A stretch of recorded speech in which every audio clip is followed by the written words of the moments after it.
अब अटेंशन थोड़ा और हाई हो जाएगा। अब बेसिकली हम लोग कॉन्ट्रैक्ट कॉस्टिंग करते कैसे हैं, उसमें जो टर्म यूज होते हैं उसकी बात कर रहे हैं। अभी तक तो डेफिनेशन वाली बात थी, इजी टर्म्स को एक्सप्लेन कर रहे थे।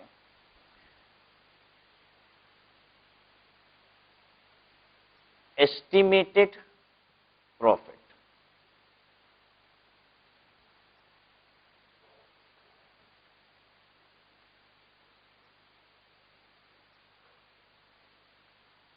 अगर एक कॉन्ट्रैक्ट 3 साल का है, ठीक है, तो एक्चुअल प्रॉफिट तो हमें कब पता चलेगी कॉन्ट्रैक्ट की? 3 साल बाद। जब 3 साल के पूरे एक्चुअल खर्चे पता चल जाए, एक मॉल बनाने का काम मिला हमें, एक शॉपिंग मॉल बनाना है, 3 साल में हम ये शॉपिंग मॉल बनाएंगे, तो एक्चुअल प्रॉफिट हमने शॉपिंग मॉल में कितनी कमाई है ये जानने के लिए 3 साल वेट करना ही पड़ेगा। जब शॉपिंग मॉल रेडी हो जाएगा तब पता चलेगा रेवेन्यू और उसमें से क्या खर्चे मेरे लगे, तो एग्जैक्ट प्रॉफिट आएगा, ठीक है। हालांकि रेवेन्यू तो प्री डिटरमिन थी, वो तो पहले से पता थी कि पूरा मॉल बनाएंगे तो कितना मिलेगा, मान लीजिए 5 करोड़ रुपए, ठीक है। खर्चे हमें तभी पता चलेंगे जब मॉल पूरी तरीके से हम कंप्लीट करके डिलीवर कर देंगे उनको, ठीक है। तो जब तक हमने उनको मॉल रेडी करके नहीं दिया है तब तक हमें एक्चुअल खर्चे नहीं पता है, और जब एक्चुअल खर्चे नहीं पता है तो एक्चुअल प्रॉफिट नहीं पता है, ठीक है। अब हर साल प्रॉफिट कैसे निकाला जाए, इसके लिए सबसे पहली कैलकुलेशन की जाती है एस्टिमेटेड प्रॉफिट। एस्टिमेटेड प्रॉफिट का मतलब होता है पूरे कॉन्ट्रैक्ट में आप कितना कमा रहे हो, ठीक है। क्योंकि अगर आप पूरे कॉन्ट्रैक्ट में ही नहीं कमा रहे हो तो आप करंट ईयर में कोई भी प्रॉफिट रिकॉग्नाइज नहीं करोगे, ठीक है। करंट ईयर के प्रॉफिट के बारे में हम तब प्लान करेंगे जब हमें पूरे कॉन्ट्रैक्ट में फायदा दिखाई दे रहा होगा। क्या ऐसा भी होता है कभी कभी कि कॉन्ट्रैक्ट ले लेते हैं, उसके बाद पता चलता है हमको घाटा हो जाएगा कॉन्ट्रैक्ट में? हाँ, होता है, ठीक है। उन सर्कमस्टांसेस को भी अभी डिस्कस करेंगे आपके साथ। जब हम कॉन्ट्रैक्ट ले लेते हैं, लेते समय तो लग रहा था प्रॉफिट है, और लेने के 1 घंटे बाद ही समझ में आ गया कि घाटा है, ठीक है। अगर कॉन्ट्रैक्ट, पूरे कॉन्ट्रैक्ट में आपको अगर घाटा नजर में आ रहा है तो करंट ईयर प्रॉफिट के बारे में सोचना ही नहीं है, ठीक है। करंट ईयर के प्रॉफिट के बारे में कब सोचना है? आंसर कीजिए। करंट ईयर के प्रॉफिट के बारे में कब सोचना है? जब पूरे कॉन्ट्रैक्ट में फायदा है, ठीक है। कॉन्सेप्ट क्लैरिटी बहुत इंपॉर्टेंट है, अदरवाइज कॉन्ट्रैक्ट कॉस्टिंग नहीं हो सकती, ठीक है। करंट ईयर प्रॉफिट की अगर हमसे चर्चा भी करता है, क्वेश्चन बात करता है, तो उसके पहले हमें करंट ईयर प्रॉफिट नहीं देखना, पहले क्या देखना है, पूरे कॉन्ट्रैक्ट में कमा रहे हैं। अगर पूरे कॉन्ट्रैक्ट में कमा रहे हैं तभी करंट ईयर के बारे में प्लान करेंगे, ठीक है। तो टोटल प्रॉफिट पूरे कॉन्ट्रैक्ट में हम कमा रहे हैं कि नहीं, उस प्रॉफिट को क्या बोला जाता है? एस्टिमेटेड प्रॉफिट, ठीक है।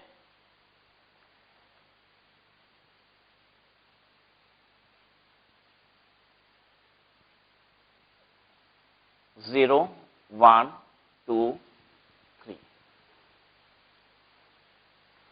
0 to 1 का मतलब है पहला साल, this is my first year,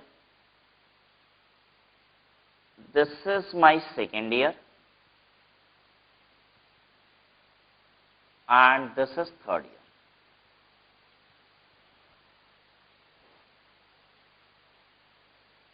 ठीक है।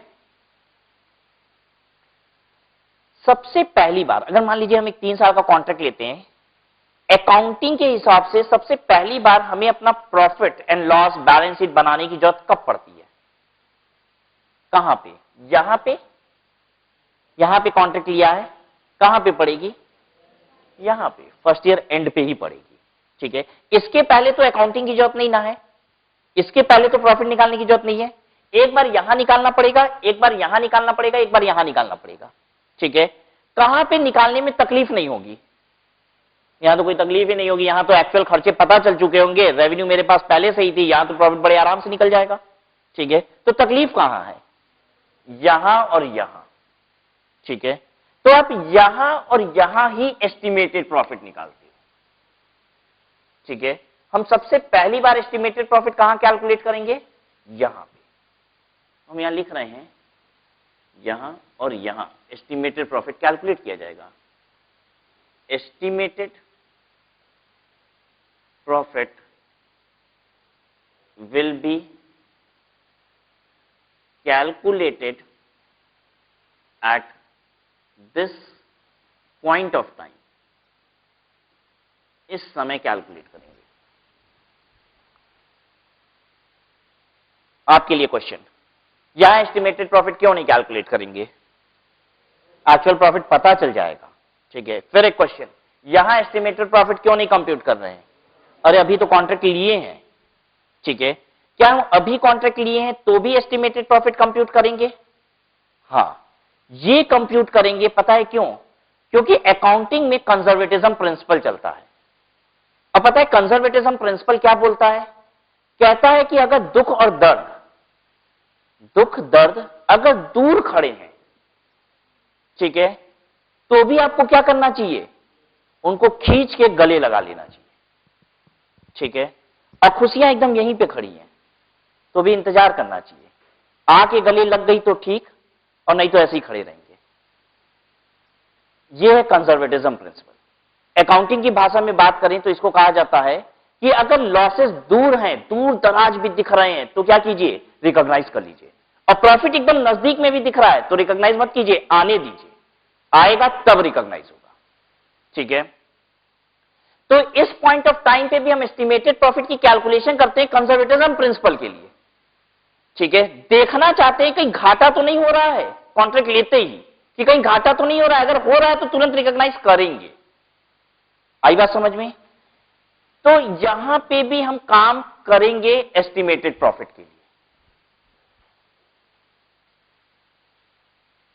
यहां क्यों कर रहे हैं?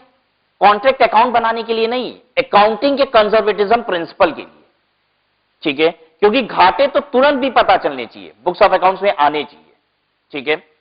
और ये दोनों कैलकुलेशन किस लिए कर रहे हैं? बेसिकली कॉन्ट्रैक्ट अकाउंट के लिए, ठीक है। अगर यहां पे एस्टिमेटेड प्रॉफिट है, मतलब पूरे कॉन्ट्रैक्ट में फायदा है, तब तो करंट ईयर का फायदा हम बताएंगे कितना है। अगर पूरे कॉन्ट्रैक्ट में घाटा है तो करंट ईयर का फायदा नहीं माना जाता, फिर सोचना ही नहीं है करंट ईयर के प्रॉफिट के बारे में, ठीक है।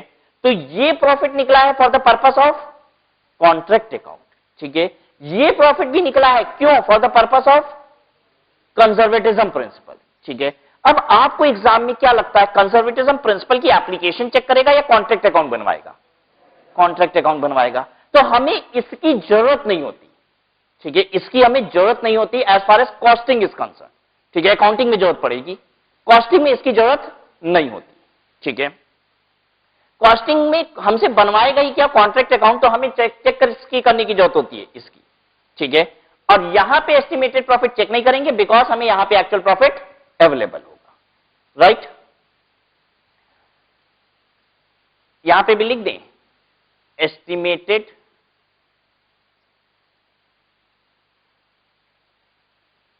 प्रॉफिट shall be checked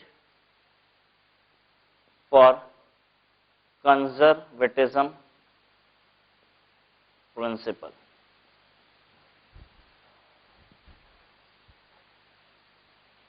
अब इसको इग्नोर कर दीजिए, ये वाली बात भूल जाइएगा, ठीक है। तो क्या सिखाया हमने? At every year and estimated profit shall be calculated, ठीक है। बस उस ईयर एंड पे कैलकुलेट नहीं करना है जहां पे कॉन्ट्रैक्ट कंप्लीट हो गया है। रिपीट करते हैं अपनी बात को, ठीक है। At every year and estimated profit will be calculated other than the year and in which contract is completed. इस लाइन को लिखिए, estimated profit shall be calculated at each year end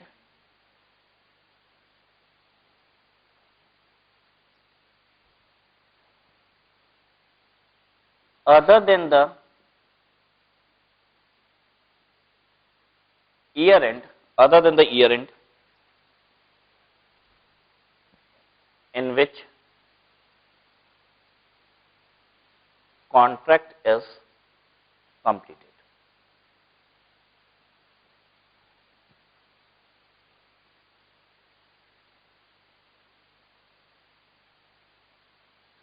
ठीक है।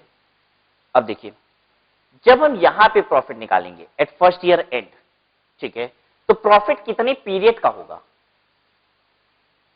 हाँ, पूरे 3 साल का। एस्टिमेटेड प्रॉफिट का मतलब हमने बोला आपसे पूरे कॉन्ट्रैक्ट का प्रॉफिट निकालना है, 1 साल का प्रॉफिट नहीं होगा। किसका होगा? पूरे कॉन्ट्रैक्ट का, 3 साल का, ठीक है। अगर यहां पे हम प्रॉफिट निकालेंगे एस्टिमेटेड प्रॉफिट, तो वो कितने पीरियड का होगा? जल्दी बोलिए। 3 साल का। अगेन एस्टिमेटेड प्रॉफिट का मतलब क्या है? पूरे कॉन्ट्रैक्ट का प्रॉफिट। ठीक है, यहां पे भी जो प्रॉफिट निकाल रहे हो वो भी 3 साल का है, यहां पे भी जो प्रॉफिट निकाल रहे हो वो भी 3 साल का है। तो क्या ये दोनों प्रॉफिट बराबर हैं? नहीं, बराबर भी नहीं है। क्यों बराबर नहीं है? हम प्रॉफिट निकालते कैसे हैं? लिखिए, estimated profit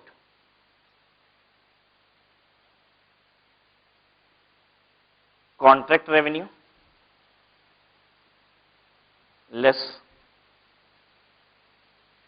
actual cost incurred till date less further estimated cost.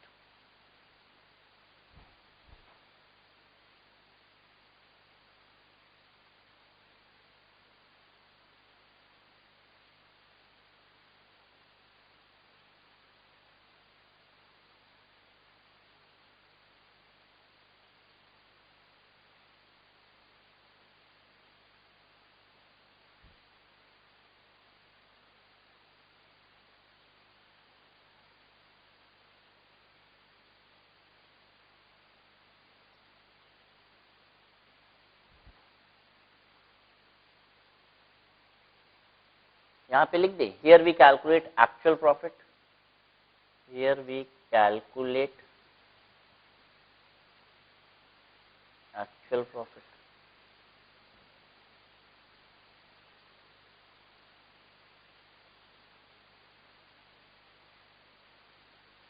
देखिए ये कैलकुलेशन क्या है, यहां पे खड़े होके हम एस्टिमेटेड प्रॉफिट निकाल रहे हैं फर्स्ट ईयर एंड पे। कैसे निकालेंगे? कॉन्ट्रैक्ट रेवेन्यू, कॉन्ट्रैक्ट रेवेन्यू मतलब पूरा कॉन्ट्रैक्ट कर देंगे तो कितना मिलेगा? 60 लाख रुपीस।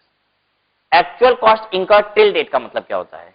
यहां से लेके यहां तक कितना खर्चा लगा वो एक्चुअल में बताइए। कितना लगा? मान लीजिए 10 लाख। ठीक है, further estimated cost, further estimated cost का मतलब यहां से लेके कहां तक का खर्चा? यहां तक का खर्चा, यहां तक का एस्टिमेटेड खर्चा। ठीक है, मान लीजिए 30 लाख रुपया, तो एस्टिमेटेड प्रॉफिट कितना? 20 लाख। पूरे कॉन्ट्रैक्ट में हमको फायदा दिखाई दे रहा है। अब सोचा जा सकता है करंट ईयर में कितना कमाया है, अब सोचा जा सकता है करंट ईयर में कितना कमाया है। ठीक है, क्या ऐसा भी हो सकता था? कॉन्ट्रैक्ट रेवेन्यू कितना? 60 लाख रुपया, अभी तक खर्चा कितना किया? 10 लाख। कितना खर्चा और करना पड़ेगा? 70 लाख रुपया। दिख रहा है, जब ले रहे थे कॉन्ट्रैक्ट नहीं समझ में आ रहा था, फिक्स प्राइस कॉन्ट्रैक्ट किए हुए हैं, अब समझ में आ रहा है कि खर्चा कितना लग जाएगा? 70 लाख रुपया और लग जाएंगे 2 साल में। ठीक है, तो क्या समझ में आ रहा है? -20 लाख। क्या करंट ईयर प्रॉफिट के बारे में सोचना भी है? क्या हमने इस साल कमाया? अरे पूरे 3 साल में गवा रहे हो तो करंट ईयर में क्या कमा रहे हो सोचने की जरूरत नहीं है, तुम गवा रहे हो। ठीक है, अगर हम 3 साल में 30 लाख रुपए कमा रहे हैं तो अब सोचेंगे करंट ईयर में कितना कमा रहे हैं। ठीक है, आइए अब दूसरे साल पे कैलकुलेट करते हैं। यहां पे कैसे कैलकुलेट होगा? अगेन कॉन्ट्रैक्ट रेवेन्यू कितनी? जल्दी बोलिए। 60 लाख रुपीस, 3 साल की लेंगे। Actual cost incurred till date, यहां पे निकाल रहे हैं estimated profit. Actual cost incurred till date का मतलब यहां से लेके यहां तक का एक्चुअल खर्चा। ठीक है, मान लीजिए यहां से यहां तक का एक्चुअल खर्चा हो गया है 25 लाख। अब फर्दर एस्टिमेटेड कॉस्ट का मतलब यहां से लेके यहां तक का खर्चा, मान लीजिए वो है 15 लाख रुपया। कितना हो गया? 20 लाख।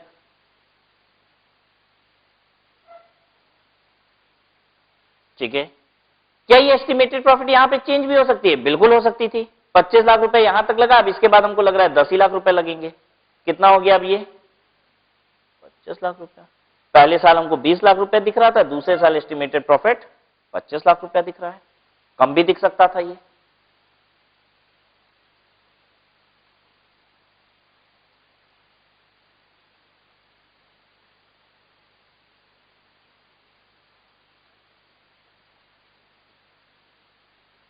ठीक है, अब ये जो आपने बनाया, जो अमाउंट आया, इसके नीचे लिखिए if positive, if negative. Positive होगा तो क्या करेंगे, निगेटिव होगा तो क्या करेंगे।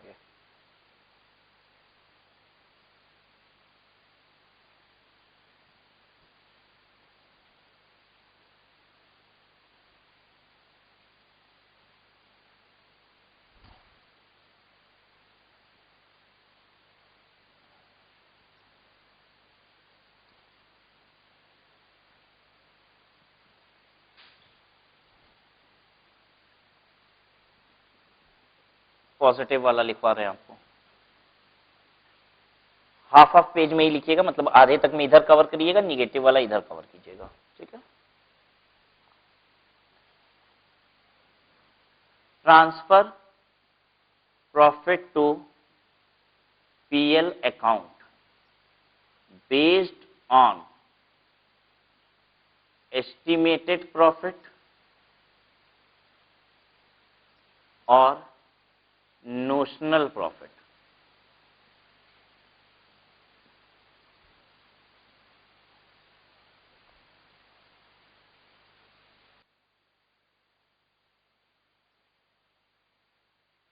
Transfer entire loss to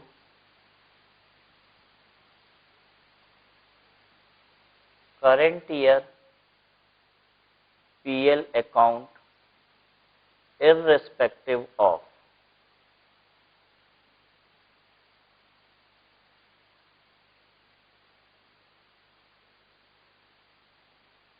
whether work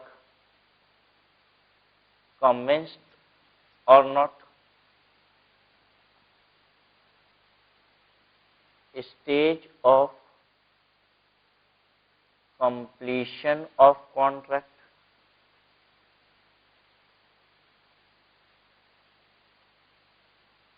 तीसरा profit on other contract।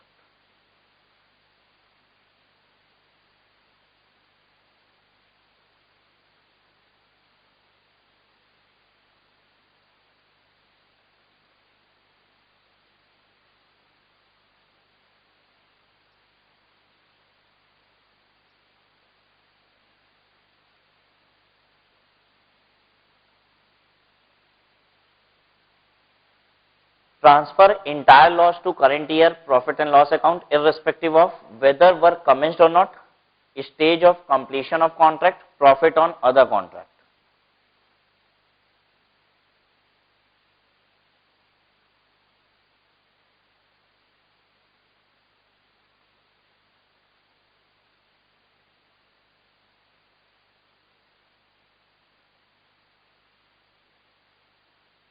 आइए देखिए इसको, कहता है कि ट्रांसफर प्रॉफिट करिए प्रॉफिट एंड लॉस अकाउंट में बेस्ड ऑन एस्टिमेटेड प्रॉफिट या नोशनल प्रॉफिट। एक साल, ये जो 3 साल का पूरे कॉन्ट्रैक्ट का जो हम एस्टिमेट बेसिस पे प्रॉफिट निकालते हैं उसे कहा जाता है एस्टिमेटेड प्रॉफिट, और 1 साल का अगर हम प्रॉफिट निकालते हैं एस्टिमेशन बेसिस पे तो उसे क्या बोलेंगे, नोशनल प्रॉफिट। ठीक है, व्हाट इज एस्टिमेटेड प्रॉफिट, पूरे कॉन्ट्रैक्ट का एस्टिमेशन पे प्रॉफिट निकाला तो एस्टिमेटेड प्रॉफिट, अगर 1 साल का कॉन्ट्रैक्ट के किसी एक पीरियड का हमने एस्टिमेशन के बेसिस पे प्रॉफिट निकाला तो उसे क्या कहेंगे, नोशनल प्रॉफिट। ठीक है, एस्टिमेटेड प्रॉफिट या फिर नोशनल प्रॉफिट के बेसिस पे कुछ प्रॉफिट पीएल में ट्रांसफर कर देंगे। एस्टिमेटेड बेसिस पे करंट ईयर का प्रॉफिट जितना आता है वो ट्रांसफर कर देंगे, ऐसा भी नहीं कह रहा। एस्टिमेटेड प्रॉफिट पीएल में वो भी नहीं, इनके बेसिस पे कुछ कैलकुलेशन करेंगे और फर्दर प्रॉफिट क्या करेंगे, पीएल में ट्रांसफर करेंगे। ठीक है, आपको लग रहा है एस्टिमेटेड प्रॉफिट तो पूरा नहीं भी जाना चाहिए क्योंकि ये पूरे कॉन्ट्रैक्ट का है, तो इसके बेसिस पे कुछ जाना चाहिए। नोशनल प्रॉफिट तो सर खुद ही बता रहे हैं कि वो किसका है, 1 साल का है, तो उसके बेसिस पे क्यों जाना चाहिए, क्यों नहीं पूरा नोशनल प्रॉफिट ही चला जाना चाहिए। तो आपको बताएंगे कि अकाउंटिंग में कंजर्वेटिज्म लगता है। ठीक है, हम निकालेंगे, अनुमान है पहले साल का प्रॉफिट इतना, फिर भी कॉस्टिंग की टेक्निक ये कहेगी कि नहीं नहीं इतना मत जाने दो, थोड़ा सा कम कर देते हैं, थोड़ा सा कम ही डालते हैं, इतना नहीं डालते। ठीक है, जैसे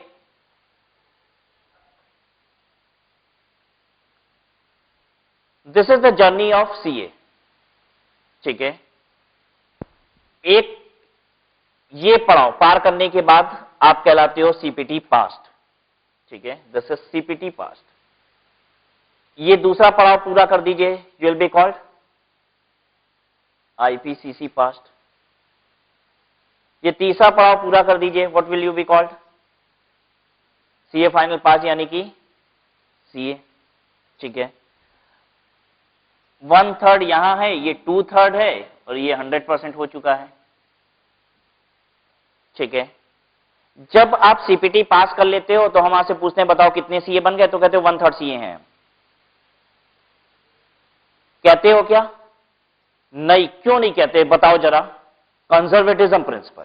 आप कहते हो कि इतनी छोटी सी जर्नी अभी तय की है, पता नहीं क्या क्या दिन देखने बाकी है, पता नहीं आईसीआई क्या क्या दिखाएगी हमको, अभी कैसे कहते 1/3 सीए है। आ रही है बात समझ में? यही चीज अकाउंटिंग में लगता है, कंजर्वेटिज्म। ठीक है, काम करंट ईयर का प्रॉफिट हम बता रहे हैं कि एस्टिमेटेड बेसिस पे इतना है, फिर भी अकाउंटिंग कह रहा है कंजर्व, अभी इतना नहीं बोलते हैं। क्यों नहीं बोलते हैं? पता नहीं क्या क्या दिन देखना बाकी है, अभी पता नहीं सचमुच कमा पाएंगे कि नहीं इतना। Right from this example you can think कि जब हम सीपीटी क्वालिफाई कर लेते हैं तो हम कभी भी अपने आप को 1/3 सीए नहीं बोलते, क्योंकि अभी भी परसेंटेज ऑफ बिकमिंग सीए या चांसेस ऑफ बिकमिंग सीए क्या है? Very low. ठीक है, इसलिए 1/3 भले सीपीटी हम पास कर लियो, फिर भी हम कहते हैं कि नहीं। अगर कोई पूछे अच्छा इस लेवल पे आपसे कि कितने परसेंटेज सीओ, क्या बोलोगे? बहुत सारे तो अभी 1% भी रिकॉग्नाइज नहीं करेंगे। ठीक है, बहुत करेंगे 5%, कोई 10% रिकॉग्नाइज करेगा।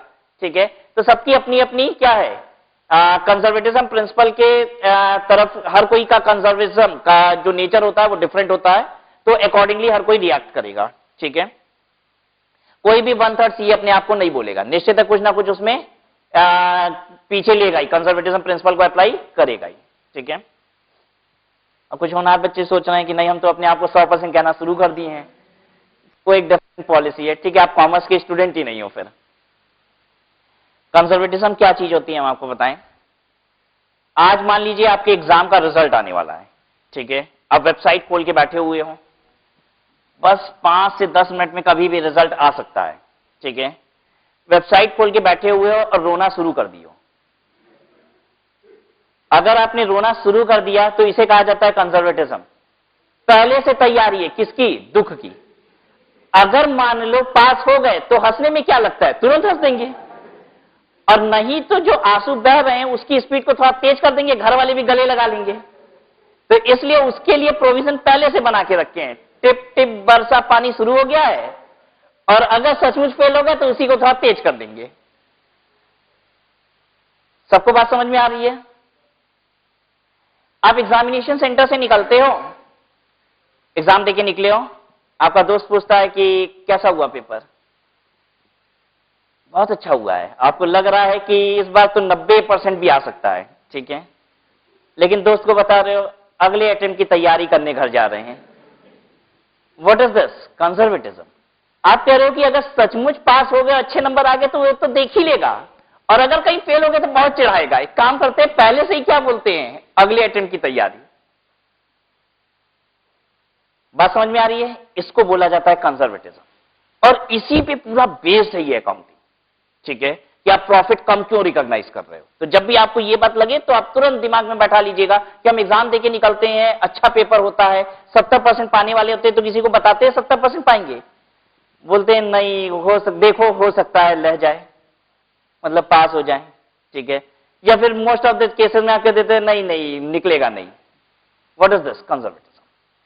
क्लियर है बात? कभी ऐसा आपने किया, रिजल्ट आने वाला है, नेट खोल के बैठे हो, सबको घर में बैठाए हुए हो और पिज्जा वगैरह खा रहे हो और सेलिब्रेशन शुरू कर दिए हो, नहीं मालूम है कि अगर कहीं उल्टा हो गया तो गए काम से फिर तो। ठीक है, आइए ये बात समझ में आ गई, अब इसको समझते हैं। Transfer entire loss to current year PL account. देखिए क्या लिखा, इंटायर लॉस। एस्टिमेटेड प्रॉफिट अगर निगेटिव आ गया तो वो लॉस कितने पीरियड का है?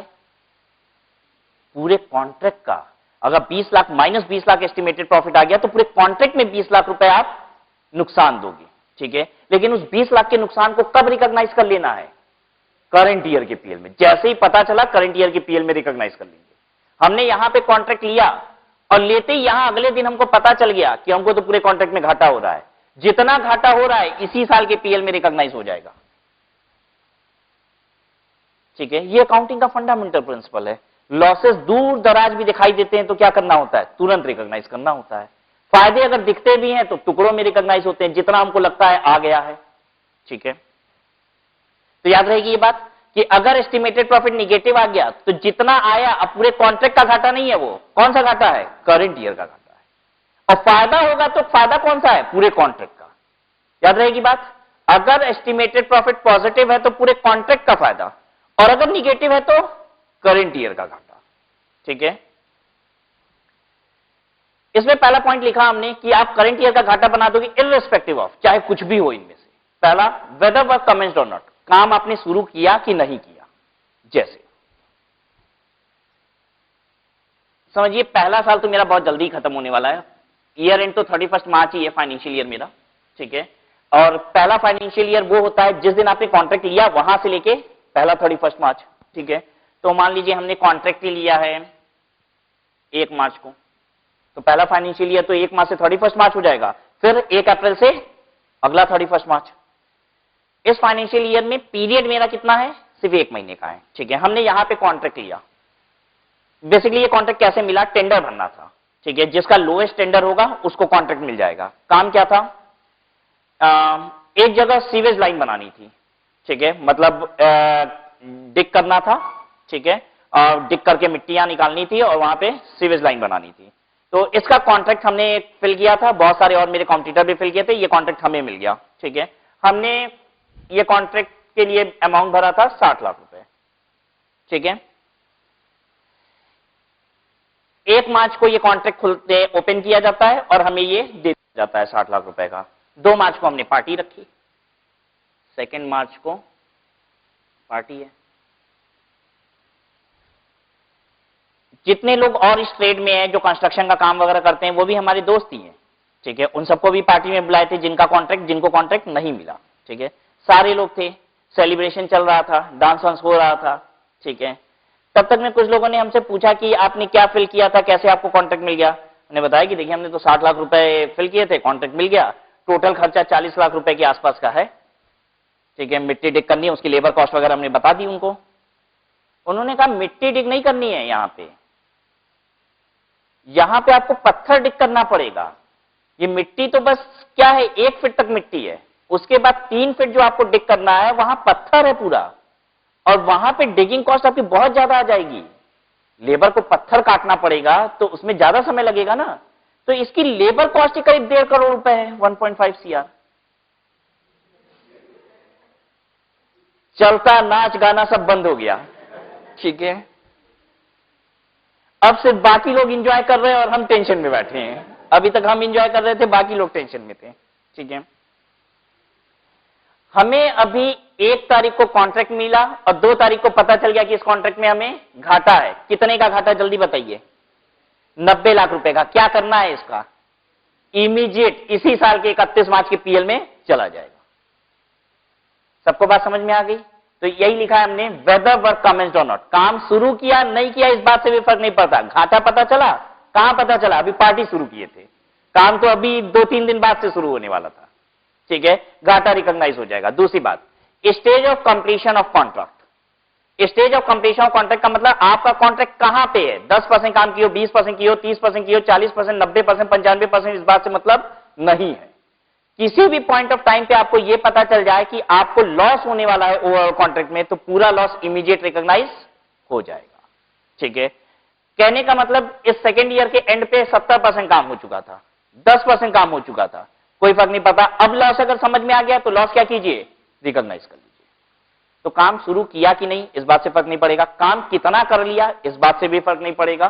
Profit on other contract,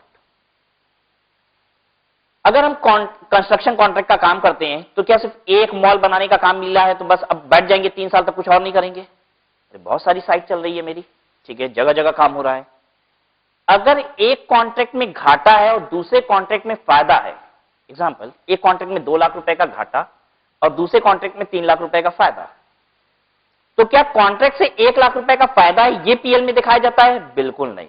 her contract का अलग अलग अकाउंट होता है और उस अकाउंट के प्रॉफिट एंड लॉस को आपको पीएल में ट्रांसफर करना पड़ता है।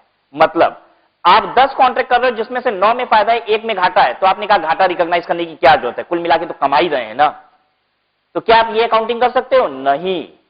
जिस कॉन्ट्रैक्ट में घाटा है उसका घाटा, पूरा घाटा तुरंत रिकॉग्नाइज करो, और बाकी 9 कॉन्ट्रैक्ट में जिसमें फायदा है उसमें अब 1-1 साल का प्रॉफिट एस्टिमेट करो, उस पर कंजर्वेटिज्म प्रिंसिपल लगाओ और थोड़ा थोड़ा प्रॉफिट रिकॉग्नाइज करो। आई बात समझ में? आप ये काम नहीं कर सकते कि हम तो 10 कॉन्ट्रैक्ट लिए हैं, एक कॉन्ट्रैक्ट में 2 लाख रुपए का घाटा हो जाएगा इन टोटालिटी, और बाकी 9 लाख में तो बहुत फायदा है, 2 करोड़ का फायदा है। तो 2 करोड़ का फायदा कहा, 2 लाख का घाटा, हमने कहा रिकॉग्नाइज नहीं करेंगे घाटा। क्या ये चलेगा? नहीं। आपको एक कॉन्ट्रैक्ट में 2 लाख रुपए का घाटा दिख रहा है, वो 2 लाख रुपए पूरा रिकॉग्नाइज कीजिए, और बाकी 9 कॉन्ट्रैक्ट में जो फायदा दिख रहा है उसका आप क्या कीजिए, आप करंट ईयर का प्रॉफिट भी चेक कीजिए, ठीक है, उसके बेसिस पे कुछ ना कुछ प्रॉफिट आप रिकॉग्नाइज कीजिए, राइट। तो ये लिखा हमने, प्रॉफिट ऑन अदर कॉन्ट्रैक्ट से भी मतलब नहीं होता है, बाकी कॉन्ट्रैक्ट कितने सारे कर रहे हो, कितना फायदा है, इसे इग्नोर करिए, जिस कॉन्ट्रैक्ट में घाटा है उसका पूरा घाटा रिकॉग्नाइज कीजिए। क्लियर इतनी बात? तो आइए अब अगली हेडिंग देते हैं हम लोग, नोशनल प्रॉफिट। अब इसे समझते हैं ये क्या है।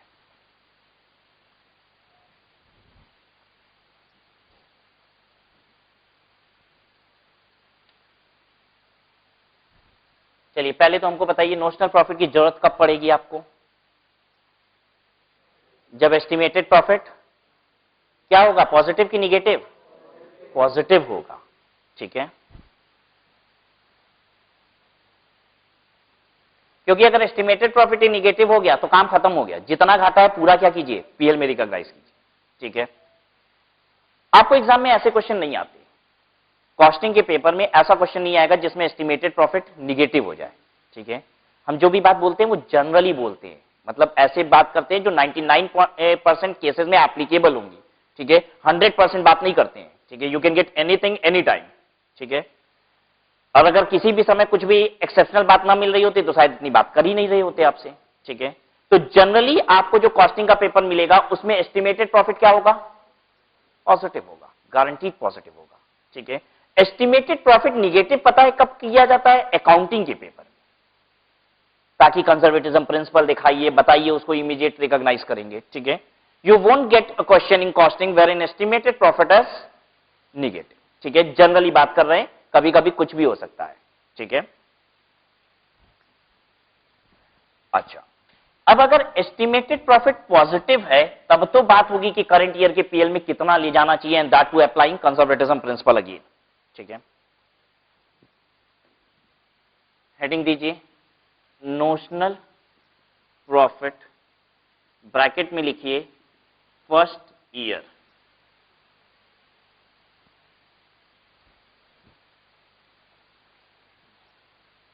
notional profit subsequent year. What do you mean by subsequent year? पहले साल के बाद जितने भी साल हैं, ठीक है, मतलब दूसरे साल, तीसरे साल, चौथे साल, जितने भी साल का कॉन्ट्रैक्ट है, बाकी सभी साल में कैसे निकालेंगे? पहले साल का अलग तरीका होगा, बाकी दूसरे सालों का अलग तरीका होगा।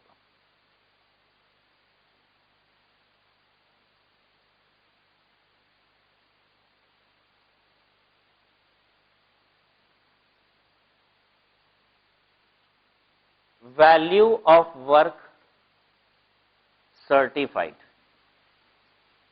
बहुत देर हो गई इस बात को किए, पता नहीं सर्टिफाइड अब याद होगा कि नहीं आपको, इतनी देर याद है? What is value of work certified? क्या है? कॉन्ट्रैक्टरी का वैल्यूअर गया था कॉन्ट्रैक्टर के प्लेस जहां पे काम हो रहा है साइट पे, और वहां पे कितना काम हो चुका है उसकी वैल्यूएशन किया था, ठीक है। ये वैल्यूएशन किस पे होती है, कॉन्ट्रैक्टर के कॉस्ट पे होती है या फिर कॉन्ट्रैक्टरी को जो प्राइस पे करना है उसके हिसाब से होती है? कॉन्ट्रैक्टरी को जो प्राइस पे करना है उसके हिसाब से होती है, ठीक है। वैल्यू ऑफ वर्क सर्टिफाइड में कॉस्ट ऑफ वर्क अनसर्टिफाइड जोड़ दिया जाता है।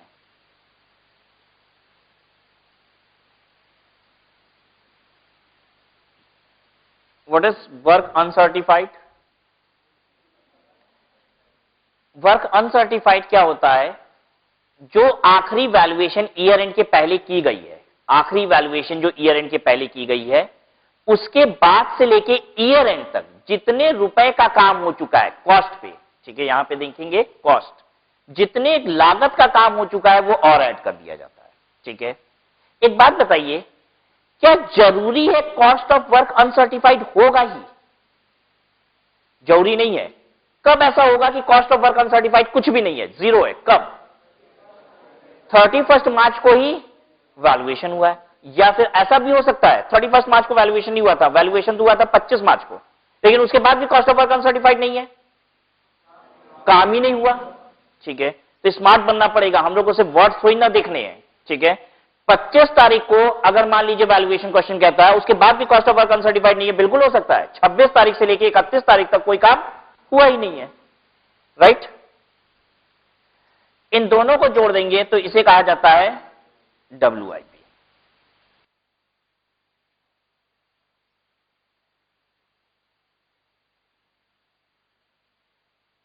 ठीक है। इसमें से लेस करते हैं cost incurred in first year, पहले साल का खर्चा। अब ध्यान दीजिए, cost incurred in first year को कॉस्ट इंकर्ड टिल डेट भी बोला जा सकता है। जैसे एस्टिमेटेड प्रॉफिट में टिल डेट बोल रहे थे, पहले साल का खर्चा या कह लीजिए अब तक का खर्चा, दोनों एक ही बात होती है। ठीक है। अच्छा, दूसरे साल भी क्या ऐसी बात बोली जा सकती है? दूसरे साल का खर्चा बोलते हैं या दूसरे साल तक का खर्चा? नहीं, दोनों में अंतर हो गया, उसमें अंतर हो जाएगा। दूसरे साल तक का खर्चा अगर हम बोल देंगे तो इसका मतलब क्या हो जाएगा? फर्स्ट एंड सेकेंड ईयर का खर्चा। और सेकेंड ईयर का खर्चा बोलेंगे तो इसका मतलब सिर्फ दूसरे साल का खर्चा। तो यहां पे cost incurred in first year बोलिए या कॉस्ट इंकर्ड टिल डेट बोलिए, बात एक ही होती है। लेकिन फिर भी हम आपको लिखवा रहे हैं cost incurred in first year ताकि गलती ना हो, क्योंकि सेकेंड ईयर में पता है हम टिल डेट नहीं बोलेंगे, क्या बोलेंगे? Cost incurred in second year. ये जो आता है इसी को कहा जाता है नोशनल प्रॉफिट।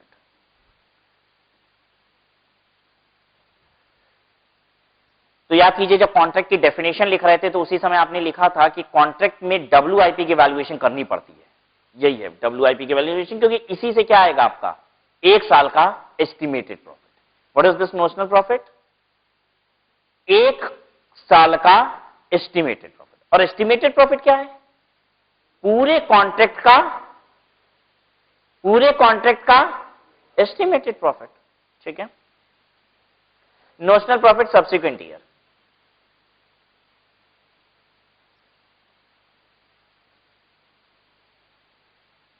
चलिए अब एक बात बताइए, जो कॉन्ट्रैक्टी का वैल्यूअर आता है और वो वर्क सर्टिफाइड बताता है, तो वो क्यूमुलेटिव बेसिस पे बताता है या फिर जितना काम पिछली बार हो चुका था उसके बाद कितना और हुआ है उसको बताता है? पूरे को क्यूमुलेटिव बताता है। ठीक है। पता है, दूसरे साल के अंत पे जब हम वैल्यू ऑफ वर्क सर्टिफाइड बताएंगे तो वो शुरू से लेके अब तक जितना हो चुका है उसकी बात कर रहा होगा। जैसे यहां पे उसने बोला कि काम कितना हो चुका है 25%, यहां पे बोलता है वो 40% हो चुका है, तो पता है इसका मतलब क्या हुआ? 15 और हुआ था और 40 हो गया। ठीक है। ये मतलब नहीं हुआ कि 25 यहां हो गया था 40% यहां हो गया, यानी मिला के कितना हो गया 40 और 25 65%, ये नहीं हुआ है। ठीक है। यहां पे बोलेगा 25 फिर यहां बोलेगा 40, तो इसका मतलब है क्यूमुलेटिव, 25 के बाद 15 और हुआ और 40% तक काम हो गया। ठीक है। वैल्यूएशन कोई जरूरी नहीं है कि आखिरी दिन हो, और अगर वैल्यूएशन आखिरी दिन नहीं हुई तो उसके बाद ईयर एंड तक कुछ लागत और लग सकती है, वो लिखेंगे।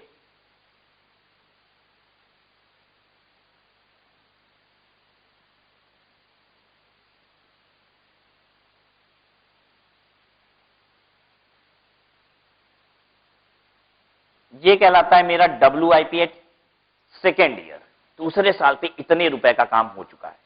ठीक है। अब दूसरे साल का इसमें से प्रॉफिट निकालना हो तो इसमें से ओपनिंग WIP आपको लेस करना पड़ेगा। कौन सी वाली? ये वाली। पिछले साल तक जितना आप काम बोले थे कि हो गया है उसको लेस कीजिए। ठीक है। और जो दूसरे साल में बस खर्चा लगा है वो लेस कीजिए। ठीक है। टिल डेट नहीं, बस सेकेंड ईयर का खर्चा। ठीक है।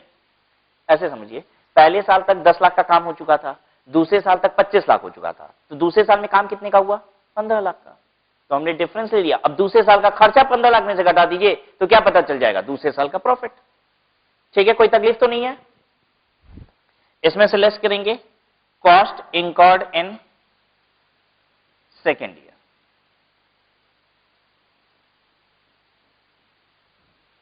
इसे कहेंगे नोशनल प्रॉफिट। सेकेंड ईयर नहीं लिखिए, सब्सिक्वेंट ईयर लिख दीजिए। सारे साल में ऐसे ही करना है। अब इसके बाद वाले साल में भी क्या करेंगे? इसके बाद वाले साल में क्या करेंगे? कौन सी WIP घटाएंगे? ये वाली घटा देंगे। ठीक है। ये जो ऊपर है, cost incurred in subsequent year.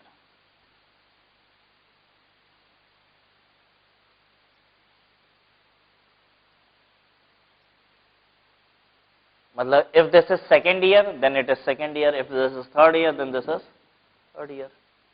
ठीक है,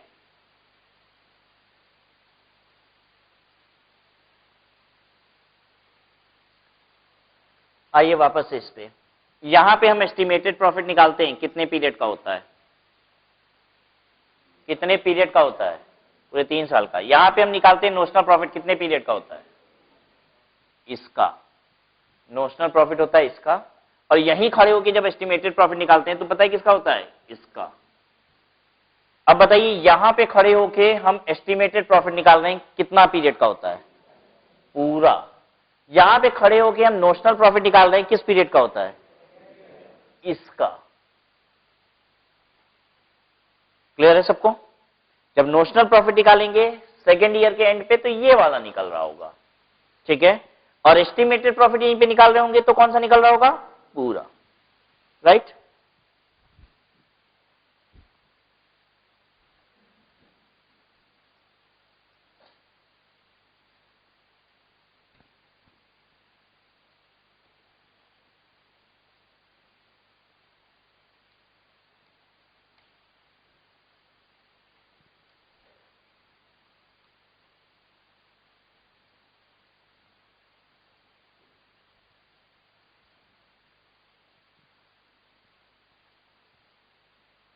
अब हमें देखना है कि नोशनल प्रॉफिट जो हमने कैलकुलेट किया वो पॉजिटिव है या निगेटिव।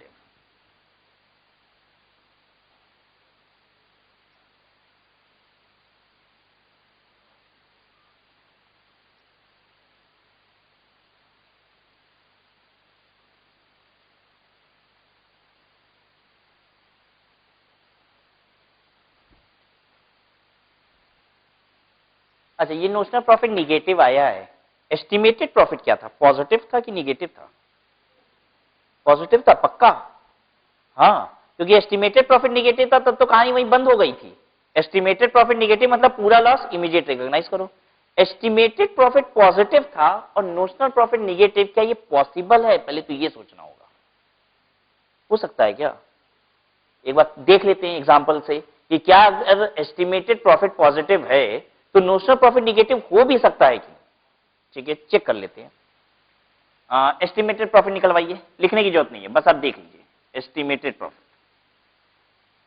कॉन्ट्रैक्ट प्राइस को सीपी लिखा है हमने, कॉन्ट्रैक्ट प्राइस मान लीजिए 20 lakh rupees, less cost till date निकालते हैं।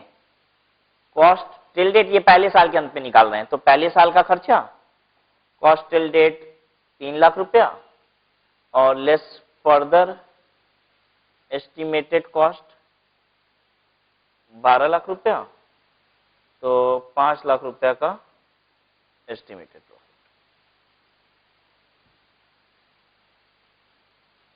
ठीक है,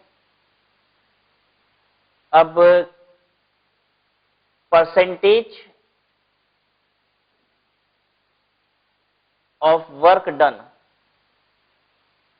is 10%। Percentage of work done is 10%। अगर 10% काम हुआ है तो अब करंट ईयर का पीएल प्रॉफिट कैसे निकलेगा, 10% अगर काम हुआ है तो कॉन्ट्रैक्ट प्राइस 20 लाख रुपए की है, यानी कितने रुपए का काम हो गया, डब्ल्यूआईपी मेरी कितनी हो गई, 2 लाख रुपया। 2 लाख रुपए को अब हम डब्ल्यूआईपी बोलते हैं। इसी में कॉस्ट ऑफ वर्क अनसर्टिफाइड भी जोड़ देते हैं, आप सोच लीजिए कि नहीं है, अभी आसान बनाते हैं चीजों को। 31 तारीख को इवैल्यूएशन हुई थी। ठीक है, अब इसमें से पहले साल का खर्चा घटा दीजिए, लेस कॉस्ट टिल डेट, कितना, 3 लाख माइनस 1 लाख, आ गया निगेटिव। हो सकता है अगर मान लीजिए ऐसा हो गया कि 1 लाख रुपया का घाटा है तो अब कुछ नहीं करना, इसमें से कम ज्यादा नहीं करना है, क्या करना है, 1 लाख सीधे रिकॉग्नाइज कर लेना है। जब प्रॉफिट आएगा तो कम करवाएंगे, अभी आपसे जब प्रॉफिट वाले साइड में सिखाएंगे तो कहेंगे जितना प्रॉफिट, अगर ये पॉजिटिव 1 लाख होता तो कहते 1 लाख मत करो, थोड़ा सा कम करा देंगे। लेकिन अगर ये 1 लाख निगेटिव है तो 1 लाख पूरा रिकॉग्नाइज होगा। लिखिए, recognise full loss in current year.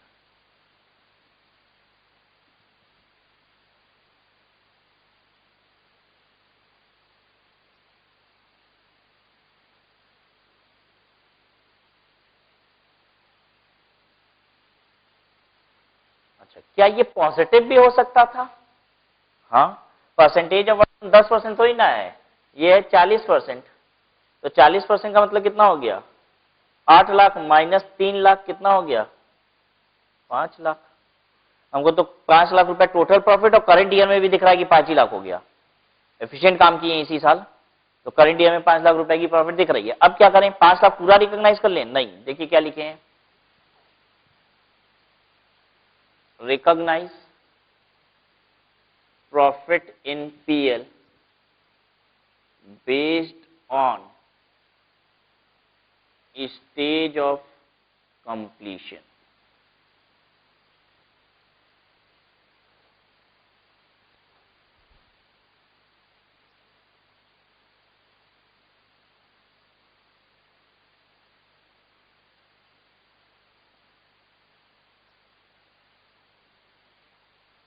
Stage of completion के बेसिस पे प्रॉफिट पीएल में रिकॉग्नाइज कीजिए।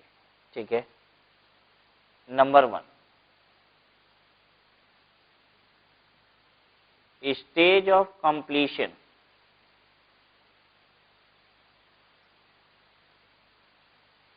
less than 25% do not recognize profit।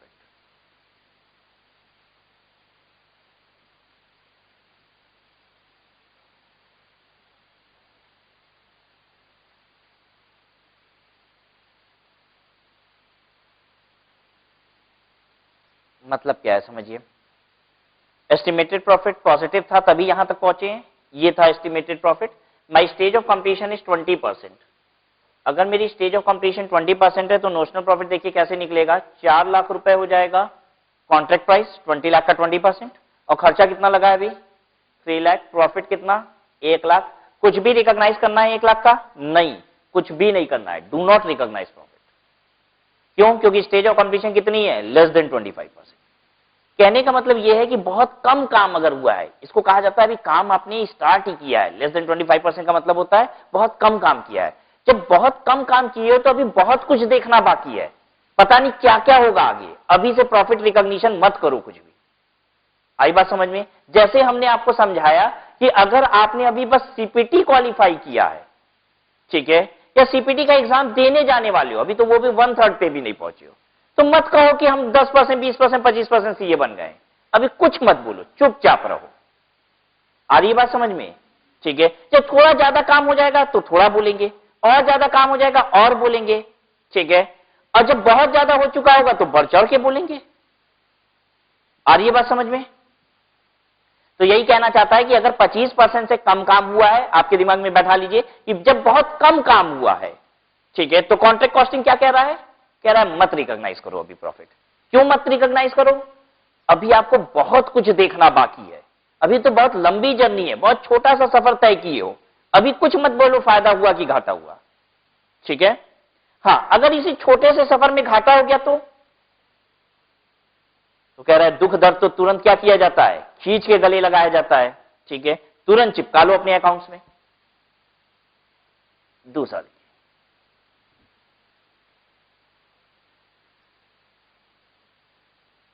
Stage of completion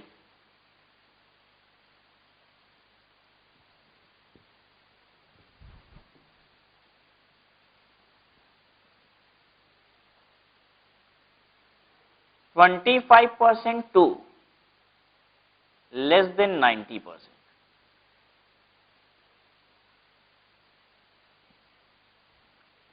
transfer profit to PL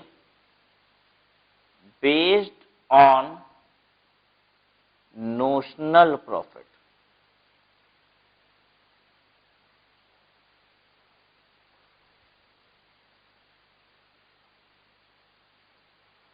इसका तो बहुत ध्यान रखिएगा, एग्जैक्टली 25% प्रॉफिट है, 25% स्टेज ऑफ कंप्लीशन है, तो इस वाली कैटेगरी में हो, इसमें हो, इसमें हो, ठीक है। यहीं पे गलती होती है जब एग्जैक्ट वाला हो जाता है, ठीक है। पर लेस देन 25% वाले में ये कहानी है, 25% भी काम कर लिए हो तो यहां पे हो, ठीक है। ये लेस देन 90% है। अगर 90% से ज्यादा कर लिए काम, स्टेज ऑफ कंप्लीशन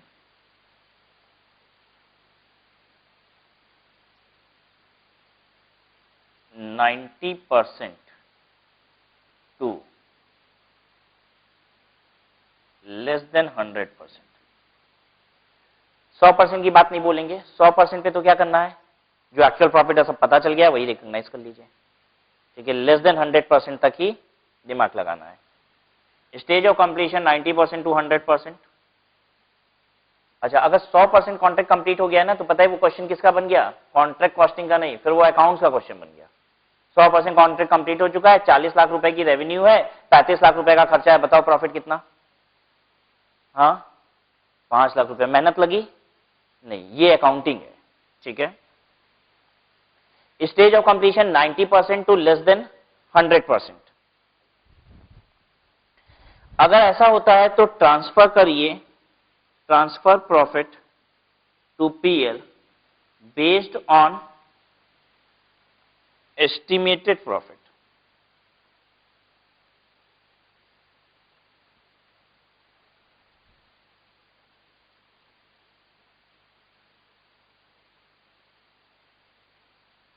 क्या मतलब है इसका, जब 25% से लेकर 90% के बीच में हम हैं स्टेज ऑफ कंप्लीशन, तो कह रहा है प्रॉफिट आप रिकॉग्नाइज करिए पीएल में, लेकिन करंट ईयर में जितना कमा रहे हो उसके बेसिस पे आप क्या कीजिए, कुछ बताइए आप कितना कमा रहे हो।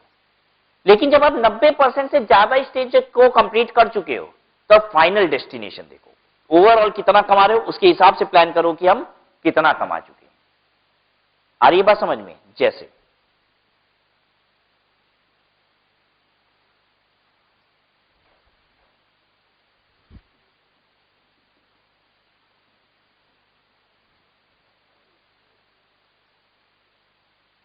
क्या कह रहा है, कह रहा है जब तक आप ये वाला स्टेज हो, मतलब अभी सीपीटी के लिए तैयार हो रहे हो, ठीक है, तो कह रहा है कि ऐसे केस में आप क्या कीजिए, इस बेंचमार्क को देखिए, ठीक है, और इसके हिसाब से बोलिए कि आप कितना परसेंटेज प्रिपरेशन सीए की कर चुके हो। ठीक है, जब आप ये क्वालिफाई कर लिए और यहां पे हो, इसके बीच में हो, तो इसको देखते हुए अपना बेंचमार्क डिसाइड कीजिए कि आप कहां एग्जिस्ट कर रहे हो। ठीक है, अगर फाइनल का ग्रुप 1 भी निकाल लिए हो, तो अभी भी आप 90% क्रॉस नहीं किए हो, अभी भी आप क्या देखो, इसको देखो और इसके बेसिस पे, यहां से लेके यहां तक के कवरेज के बेसिस पे बताओ। लेकिन जब आपका एक आध पेपर ही बस बाकी है, ठीक है, सारे पेपर निकल चुके हैं, फाइनल के बस एक आध पेपर बाकी है, तो आप अपने आप को परसेंटेज ऑफ सीए के टर्म्स में बात कर सकते हो। और ये बात समझ में, हम अब कहने को तैयार हैं कि हम एक प्रॉफिट का एक बड़ा हिस्सा रिकॉग्नाइज करने के लिए तैयार हैं, क्योंकि अब डेस्टिनेशन मेरे बहुत पास है। तो स्टार्टिंग में ये इनफेक्ट आपसे ऐसे कह रहा है कि बहुत कम काम किए हो तो भूल जाओ प्रॉफिट रिकॉग्नाइज करना, 25 से लेकर 90% के बीच हो, ठीक है, 90 से कम और 25 या उससे ऊपर हो, तो ऐसे केस में क्या करो, करंट ईयर के प्रॉफिट को बेसिस पे ही आप अपना प्रॉफिट बताओ। लेकिन अगर डेस्टिनेशन के बहुत नजदीक हो, बस थोड़ा सा काम किए नहीं कि पूरा काम हो गया, अगर वो वाली पोजीशन आ चुकी है आपकी, तो अब पूरा कितना प्रॉफिट कमाओगे उसके बेसिस पे बताओ आपने अभी तक कितना कमा लिया। और ये बात समझ में, तो अगर आपको याद हो तो एस्टिमेटेड प्रॉफिट पॉजिटिव होगा, तो हमने कुछ बात लिखी थी उसमें, एस्टिमेटेड प्रॉफिट पॉजिटिव होगा तो हमने वहां पे आपको लिखवाया कि प्रॉफिट ट्रांसफर करेंगे पीएल में based on notional profit and estimated profit. वो नोशनल प्रॉफिट भी हो सकता है, एस्टिमेटेड प्रॉफिट भी हो सकता है। कब नोशनल होगा, कब एस्टिमेटेड होगा, चलिए एक बार ये बात कर लेते हैं। एस्टिमेटेड तब होगा जब स्टेज ऑफ कंप्लीशन इज 90% और मोर देन 90% नहीं, 90% और मोर, and when the stage of completion is 25% or more, ठीक है, but less than 90%, तो हम क्या यूज करेंगे, नोशनल प्रॉफिट। और अगर 25% से भी कम है तो कुछ करेंगे। क्लियर इतनी बात सबको? क्या आपको एस्टिमेटेड प्रॉफिट और नोशनल प्रॉफिट निकालने आता है? बोलिए। हाँ, निकालने आता है। एस्टिमेटेड प्रॉफिट कैसे निकलता है, कॉन्ट्रैक्ट प्राइस माइनस कॉस्टिंग का till date less further estimated cost. ठीक है, what is notional profit, value of work certified plus cost of work uncertified minus cost of the period, जिस पीरियड का निकाल रहे हो, कॉस्ट ऑफ द पीरियड। ठीक है, लेस करेंगे क्या आ जाएगा, नोशनल प्रॉफिट। और अगर यही सब्सिक्वेंट ईयर का निकालना हो तो value of work certified plus cost of work uncertified, this is your closing WIP and you will have to reduce opening WIP and cost incurred in the period. अब इसकी बात करते हैं कि प्रॉफिट, नोशनल प्रॉफिट के basis पे PL में जो ट्रांसफर करेंगे वो कैसे करेंगे, ठीक है। अब इसकी explanation,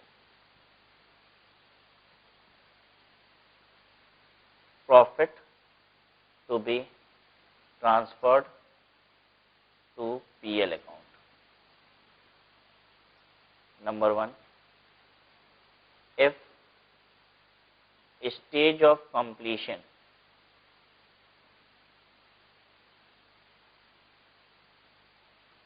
(25% to less than 50%).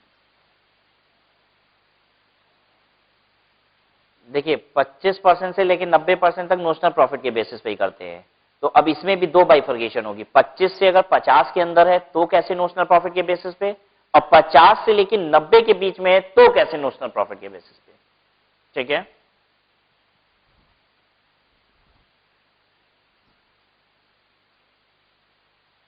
One third of notional profit, देखिए कितना कम कर दिया, कह रहा है जितना नोशनल प्रॉफिट आ रहा है उसका बस कितना रिकॉग्नाइज करो, 1/3। इसलिए क्योंकि कह रहा है अभी बहुत ज्यादा काम थोड़ी ना कर लियो, आधे के नीचे हो, अभी आधा काम कियो, अभी आधा और करना है, पता नहीं क्या क्या होगा। डरो तो फ्यूचर से कुछ, ठीक है, डरा रहा है फ्यूचर से, पता नहीं देखो क्या क्या हो जाएगा तुम्हारे साथ, ठीक है। इसलिए बहुत कम प्रॉफिट रिकॉग्नाइज करो। अभी अगर तुमको 3 लाख रुपया दिख रहा है ना तो 1 ही लाख रुपया मानो, ठीक है।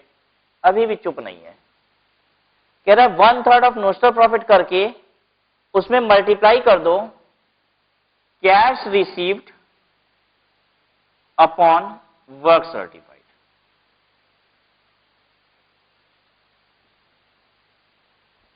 अब ये क्या चीज है, आपको स्टार्टिंग में हमने सिखाया था प्रपोर्शन ऑफ पेमेंट, याद आ रहा है कुछ? जितना काम हो चुका है उसका एक सर्टेन परसेंटेज, जैसे कि 90%, ठीक है, पेमेंट कॉन्ट्रैक्टर को दे देता है, ठीक है। वो कह रहा है कि नोशनल प्रॉफिट का 1/3 रिकॉग्नाइज करो और उसका भी उतना परसेंटेज जितना पैसा आ चुका है। अगर तुमको पैसा 90% आया है तो 90% ही रिकॉग्नाइज करो, क्या पता दे ना दे। फिर से रिपीट करें अपनी बात, कह रहा है नोशनल प्रॉफिट जो आया वो 1 साल का प्रॉफिट है, ठीक है, उसको तो 1/3 कर दो। क्यों 1/3 कर दो? कितना कम काम किए हो, देखो अभी पता नहीं फ्यूचर में क्या क्या होगा, डरो, थोड़ा डरो, ठीक है। इसलिए कह रहा है प्रॉफिट का कितना कर दो, 1/3, ठीक है। उसके बाद कह रहा है उसमें मल्टीप्लाई कर दो cash received upon work certified. Cash received upon work certified का मतलब ये होता है, वर्क सर्टिफाइड का मतलब कितना काम हो चुका है। मान लो काम हो चुका है 10 लाख रुपया, ठीक है, तो कैश रिसीव्ड हमेशा कितना होता है, एक सर्टेन परसेंटेज हमने बताया, 90%, 80%, वॉटेवर जो डिसाइड होता है। 10 लाख रुपए का काम सर्टिफाई हो चुका होगा तो 10 लाख थोड़ी ना आया होगा, कुछ कम ही आया होगा, 9 लाख रुपया। तो इसको ऐसे बोलने की भी जरूरत नहीं है, बोला ऐसे जाता है। Cash received upon work certified का मतलब होता है जितना परसेंटेज पेमेंट रिलीज होता है, ठीक है। तो वो तो अगर 20 लाख रुपए का काम सर्टिफाई हो चुका होगा तो कैश रिसीव्ड भी कितना होगा, 18 लाख रुपए, ठीक है।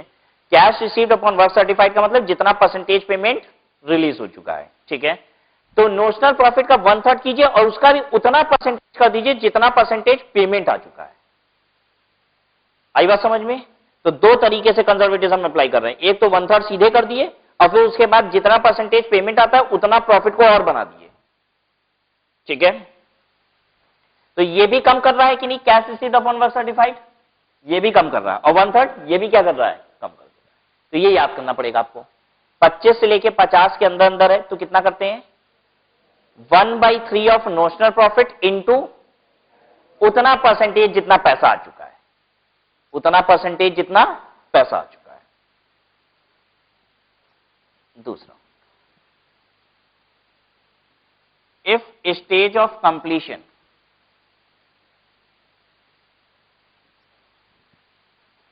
(50% to less than 90%),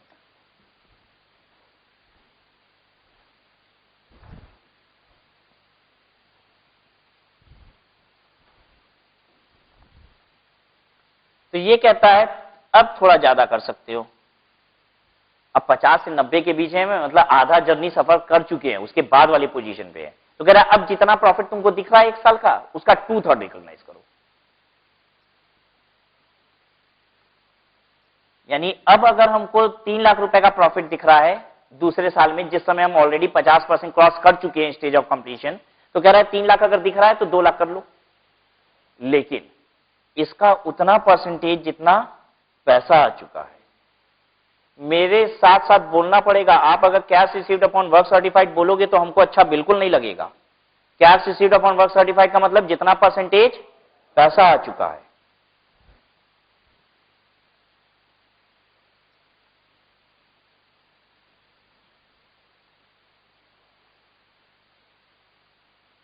ठीक है। तीसरा, अब अगर 90 के बियॉन्ड जाते हैं तो फिर नोशनल प्रॉफिट के बेसिस पे नहीं करना है, फिर तो कैसे करना है, एस्टिमेटेड प्रॉफिट। अब ये तीसरा लिखिए, इफ स्टेज ऑफ कंप्लीशन। तो आज की क्लास में जितना आप पढ़ रहे हो ये आपका लंबा चौड़ा होमवर्क हो गया, सब याद करना पड़ेगा एक एक चीज, ठीक है, और तभी आप प्रैक्टिकल क्वेश्चन को सॉल्व कर पाओगे। If stage of completion 90% to less than 100%.